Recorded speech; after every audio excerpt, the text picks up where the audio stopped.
Assalamualaikum warahmatullahi wabarakatuh. Selamat siang sahabat edukasi, kembali lagi bersama saya. Oke, mari kita lanjutkan paparan mengenai hasil sinkronisasi kurikulum Merdeka, khususnya pada konsentrasi keahlian teknik sepeda motor SMK Negeri 1 Sapuran dengan ahas bugangan motor Wonosobo. Baik, sahabat edukasi, kemarin kita sudah menyampaikan paparan mengenai hasil sinkronisasi pada elemen kelima. Nah, sekarang kita ke elemen keenam, yaitu tentang perawatan dan perbaikan engine management system sepeda motor. Baik. Nah, untuk capaian pembelajaran yang dirilis oleh kementerian, yaitu pada akhir fase F, peserta didik mampu mendiagnosis gangguan atau kerusakan pada engine management system sepeda motor, di antaranya sistem pengaliran bahan bakar dan sistem kontrol elektronik, serta dapat melakukan tindakan yang tepat dalam mengatasi gangguan atau kerusakan secara menyeluruh pada berbagai jenis dan merek sepeda motor. Nah, selanjutnya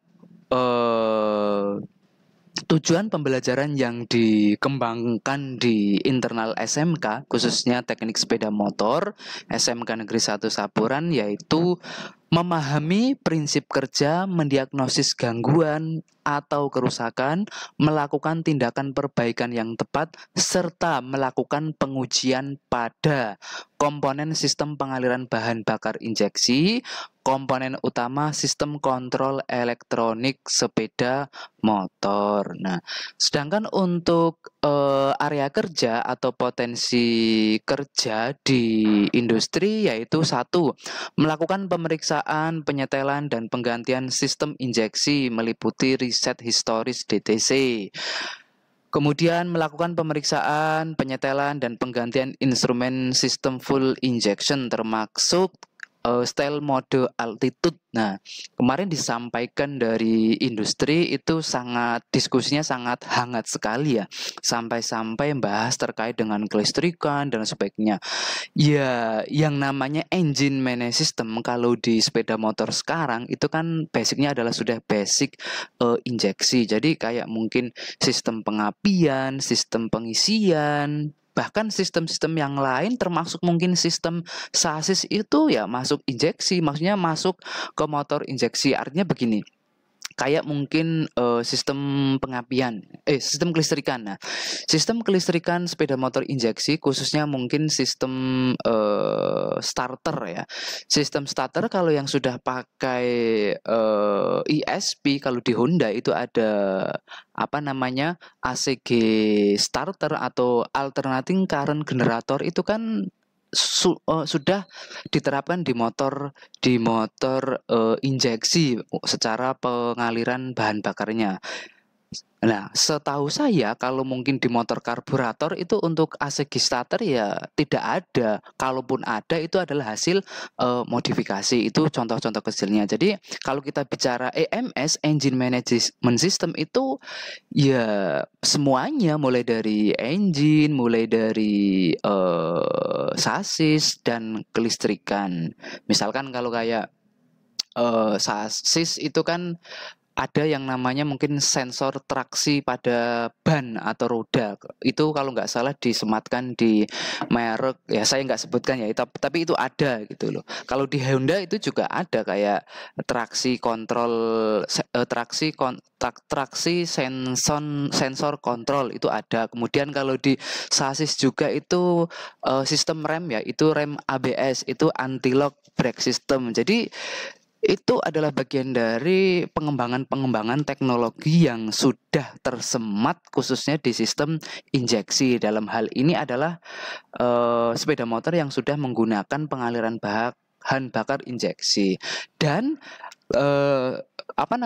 kalau boleh tahu, saya pribadi juga belum pernah melihat misalkan kayak sepeda motor yang konvensional atau masih karburator itu kayak mungkin sistem remnya sudah mengadopsi ABS. Itu saya belum pernah lihat itu. Nah, makanya ketika kita bicara engine management system itu ya satu kesatuan motor itu yang sudah berbasis elektronik atau injeksi itu ya kita harus paham betul gitu loh.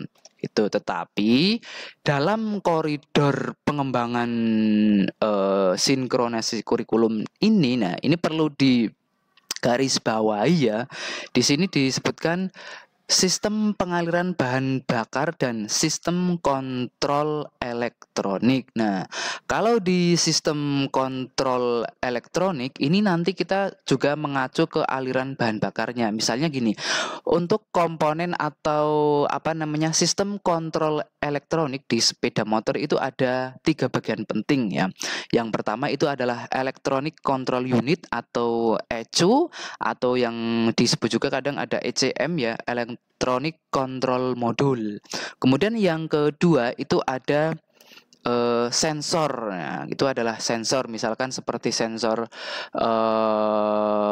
TPS, throttle position sensor, kemudian EOT, engine oil temperature, kemudian IACV, kemudian ada sensor CKP, crankshaft position sensor, dan lain sebagainya, tergantung sepeda motor itu menggunakan atau generasi injeksi keberapa. Nanti semakin lengkap sensornya berarti semakin lebih rinci lagi. Nah, selanjutnya yang ketiga itu adalah aktuator. Nah, aktuator itu adalah sebuah komponen elektronik yang akan bekerja jika mendapatkan perintah dari ECU. Nah, seperti itu. Nah, perintahnya itu melalui sinyal yang dikirimkan oleh sensor yang ada di kendaraan. Nah, untuk contoh komponen aktuator itu secara umum ada injektor, koil, dan pompa bahan bakar gitu. Untuk detailnya nanti kita bisa mempelajari EMS ini atau sistem injeksi pada sepeda motor saat pembelajaran berlangsung. Seperti itu untuk hasil sinkronisasi kurikulum elemen perawatan dan perbaikan engine management system sepeda motor. Untuk hasilnya adalah sudah selaras, akan tetapi secara teknis nanti kita akan perbarui secara lanjut. Begitu dan terima kasih, semoga bermanfaat. Mohon maaf atas segala kekurangan. Saya akhiri, wassalamualaikum warahmatullahi wabarakatuh.